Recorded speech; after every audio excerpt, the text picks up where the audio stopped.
Voilà notre page spéciale élection en Israël 2015, 17 mars. On vous le rappelle évidemment la date du scrutin. On évoque ce soir une actualité qui est encore focalisée autour du voyage annoncé de Benjamin Netanyahou aux États-Unis, de ce fameux discours devant le Congrès, mais également, on va y aller dans un instant, par cette présentation de la liste du camp sioniste, c'est-à-dire l'alliance Livni-Herzog. Bonsoir à vous, Denis Charbit, professeur de sciences politiques à l'Université ouverte d'Israël, et Daniel Haïk, bonsoir. Bonsoir, Jean-Charles. Analyste politique sur I24 News. Alors, on va rejoindre tout de suite et retrouver Dror Even-Sapir, qui était avec nous il y a quelques instants. Dror, on va voir maintenant l'aspect politique de la soirée à laquelle vous avez assisté. D'abord, est-ce qu'il y a eu un message politique ce soir, une critique envers Benjamin Netanyahou, par exemple, et ce fameux voyage aux États-Unis ?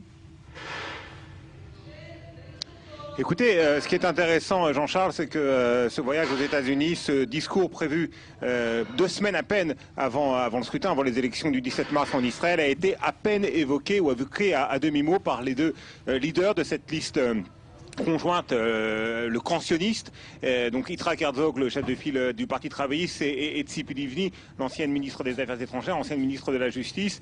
Les deux discours ont été centré avant tout sur les questions sociales, sur les questions économiques et sociales. Les dirigeants du camp sioniste savent que c'est le principal point faible de la droite, du Likoud, et d'ailleurs ils ont présenté les premiers films de propagande, vous savez, qui seront diffusés sur les chaînes de télévision israéliennes. Eh bien, ces films de propagande électorale montrent des Israéliens moyens qui ont toutes les peines du monde à joindre les deux bouts, à s'en sortir économiquement, socialement, financièrement, et donc les aspects diplomatiques, les aspects sécuritaires qui sont au cœur de l'actualité aujourd'hui en Israël, après ce qui s'est passé bien évidemment à Tel Aviv, cet attentat au cœur de Tel Aviv, et puis le raid attribué à Israël sur le Golan syrien, au cours duquel plusieurs miliciens du Hezbollah ainsi qu'un général iranien ont été tués, et bien évidemment le discours de Benjamin Netanyahou prévu au Congrès devant les parlementaires américains 2 semaines avant les élections. Tout cela n'a pas été évoqué ce soir. Ce sont les questions économiques et sociales qui se sont taillées la part du lion en quelque sorte. Donc Benjamin Netanyahou a été très vertement critiqué, mais pas sur ce point précis, davantage sur les questions économiques et sociales. Il a été accusé, le Premier ministre israélien, par Yitzhak Herzog, d'avoir abandonné les plus faibles en Israël. Donc il y a un positionnement, Dror, très clair de cette liste de ce camp sioniste sur les problèmes proches du quotidien des Israéliens, et on va éluder finalement le combat sur le volet sécuritaire que Netanyahou, lui, souhaite avoir. Oui, effectivement, et c'est pour cela, c'est la raison pour laquelle, en fait, Jean-Charles, l'une des 2 raisons, en fait, pour lesquelles cette liste de centre-gauche traverse une phase, on pourrait dire, plutôt difficile, plutôt délicate, alors qu'elle menait dans les sondages il y a encore peu de temps, une phase délicate, parce que aujourd'hui, encore une fois, ce sont les questions diplomatiques et sécuritaires qui font la une des journaux en Israël. Ce sont les questions diplomatiques et sécuritaires qui sont dans l'esprit de beaucoup d'Israéliens, même si les sondages montrent, que une assez grande majorité d'Israéliens vont voter, ou en tout cas déclarent vouloir voter en fonction des questions économiques et sociales. C'est la raison pour laquelle même Tzipi Livni, qui est plutôt associé, identifié aux questions diplomatiques, aux thèmes diplomatiques, et bien même Tzipi Livni, ce soir, ici à Tel Aviv, il y a quelques instants, a évoqué principalement les questions économiques et sociales, et ça c'est assez nouveau dans la bouche de Madame Livni. Merci Dror Even-Sapir, donc en direct de ce parc des expositions de Tel Aviv où cette liste a été présentée. Denis Charbit, un commentaire. Est-ce que c'est un choix stratégique opportun, à votre avis, que fait la gauche là, d'éviter finalement d'aller combattre peut-être Netanyahou sur son terrain ? Stratégique, je dirais pas. Je dirais que c'est un choix tactique. C'est une manière de reconnaître que sur le terrain sécuritaire, le terrain politique, Netanyahou convainc plus les Israéliens qu'ils ne sont capables de le faire.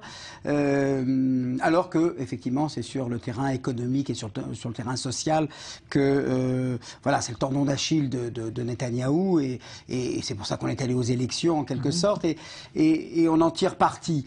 Ça me paraît, malgré tout, quand on prétend être un parti de gouvernement, ça me paraît une tactique assez faible. Il faut avoir le courage de ses convictions. Si effectivement on pense qu'on veut changer de gouvernement et faire l'alternance, une alternance ne se fait pas uniquement sur des problèmes sociaux. D'autant que la conversion au néolibéralisme, qu'on le veuille ou non, elle a commencé chez les travaillistes, elle a été appliquée par le Likoud peut-être de manière encore plus parfaite sous Netanyahou. Mais donc finalement, ça ne fait qu'entretenir le le sentiment qu'on nous cache quelque chose, qu'on nous dissimule quelque chose. Je ne suis pas sûr que ça tourne à l'avantage je dirais, de cette alternance que souhaitent Tzipi Livni et Yitzhak Herzog. Votre avis, d'autant plus que, si je ne m'abuse, au cours de cette soirée, il y a eu un petit incident. C'est le fait que le professeur Manuel Trachtenberg, qui est considéré comme le potentiel prochain ministre des Finances et qui est placé à la 11e place dans la liste électorale du camp sioniste, eh bien, a été hué par les personnes qui étaient présentes à cette soirée de présentation. Et quelque part, ça devrait faire réfléchir parce que Manuel Trachtenberg est considéré justement comme un néolibéral et qu'il ne s'identifiait pas. Il a été très impliqué dans la révolte sociale, mais quelque part on lui fait le reproche apparemment au sein du Parti travailliste d'être trop proche d'une forme de libéralisme, on va dire, à la Netanyahou. Et peut-être que indirectement cela pourrait redonner du poil de la bête à un homme qui attend et qui aurait aimé être le prochain ministre des Finances. Il s'agit de Moshe Kahlon. Et s'il y a une remise en cause de ce positionnement de Manuel Trachtenberg comme prochain ministre des Finances, eh bien cela pourrait pousser Moshe Kahlon et ses quelques, on va dire, 8 à 10 députés à se rapprocher de la gauche dans l'espoir peut-être d'être un ministre des Finances plus consensuel à gauche, plus véritablement venant par exemple des couches sociales défavorisées, des séfarades, et donc être rassemblé un peu plus à gauche. Et là, je l'ai déjà dit dans ce forum, il est possible que Moshe Kahlon soit celui qui fasse pencher la balance en faveur de la gauche israélienne si Binyamin Netanyahou ne réussit pas à le récupérer d'ici la fin de la clôture, de formation des présentations des listes, c'est-à-dire à la fin de la semaine, si Binyamin Netanyahou n'arrive pas à le convaincre lui-même de revenir à l'intérieur du Likoud dans le cadre d'une alliance où il lui proposerait lui-même le poste de ministre des Finances, peut-être le poste de vice-premier ministre pour essayer de le séduire. Bon, ça, il faut faire comprendre ceux qui ne sont pas initiés à la vie politique israélienne, Denis Charbit, qu'ici, on peut très bien avoir des gens de gauche qui pactisent avec la droite. Enfin, tout cela est très ténu. Hein. Oui, et puis surtout, cela montre, je dirais, le niveau qui n'est pas toujours très élevé, ni du débat, puisqu'on est en train de parler on est en train déjà de partager les richesses, de tuer l'ours avant de l'avoir tué.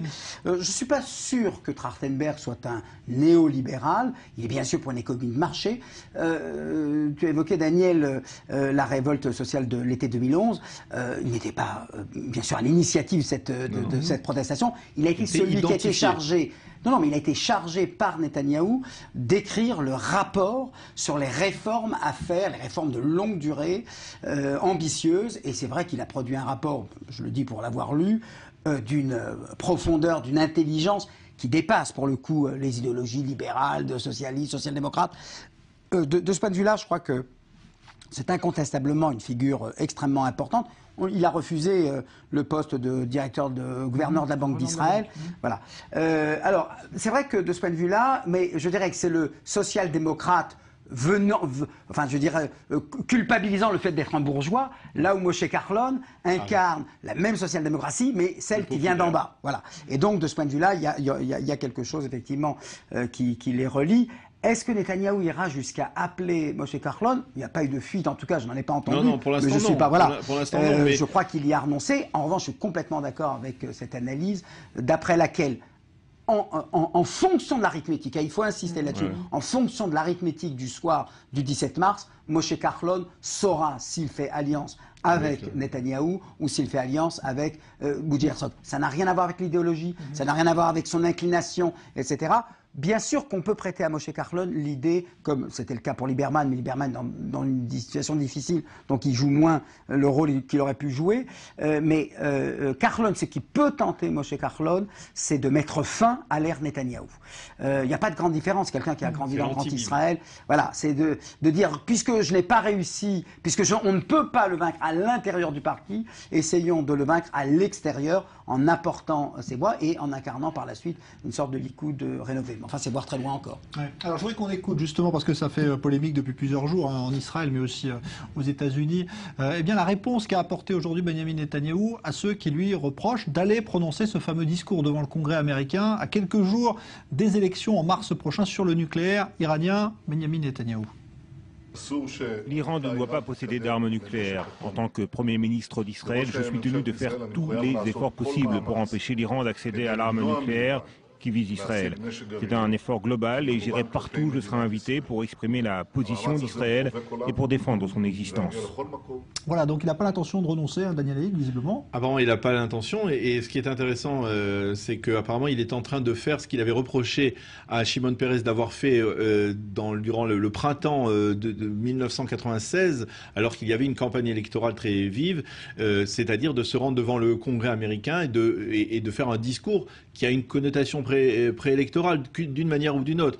Et aujourd'hui, Benjamin Netanyahou se retrouve à travers le dossier iranien, ce qui est son dossier de prédilection, véritablement en pleine campagne. Et là, quelque part, il faudra vérifier, parce qu'il faudra vérifier s'il n'y a pas un effet de boomerang dans la démarche de Benjamin Netanyahou, parce que d'ores et déjà, il y a des députés, des membres du Congrès américain qui étaient favorables au durcissement de sanctions, qui aujourd'hui prennent un peu de recul par rapport à l'initiative, en fait, l'invitation de lancer à Benjamin Netanyahou et sa présence donc au Congrès. Donc il est possible que finalement cela se retourne au détriment de Benjamin Netanyahou et ne fasse pas l'effet escompté par le Premier ministre, n'ait pas le succès escompté par le Premier ministre. Mais quoi qu'il en soit, il est clair que si Benjamin Netanyahou se rend au Congrès, il y aura une forte majorité du Congrès qui se lèvera à de multiples reprises pendant son discours pour l'applaudir.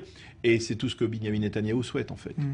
Alors, je dirais que c'est une situation qui devient très inconfortable pour lui, parce que de deux choses l'une. Ou bien c'était une pure manœuvre électorale, c'est-à-dire je voudrais être filmé au Congrès pour montrer que je suis un très grand leader et donc j'en ai besoin, et sans avoir aucune prétention autre que de servir sa campagne. Et on le fait avec les Républicains parce que Obama n'aurait pas fait ce geste-là en sa faveur.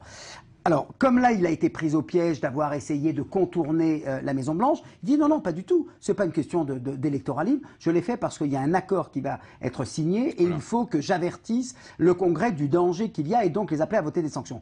Et là, alors...